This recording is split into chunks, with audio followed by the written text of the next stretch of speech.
Hi everyone, installing deconjugation support is extremely easy.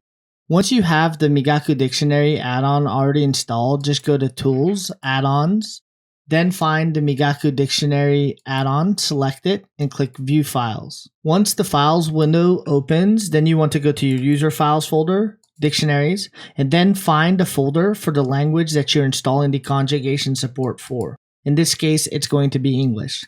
Then you simply want to copy the conjugations.json file into this folder. Then close the folder, go ahead and close this and restart Anki. Once Anki restarts, go ahead and press Ctrl W or open the dictionary from the Migaku menu. And let's go ahead and search a word by pressing Ctrl C W. And we can see that the word is being deconjugated. Now, to turn deconjugation on or off, we can go ahead and click this button.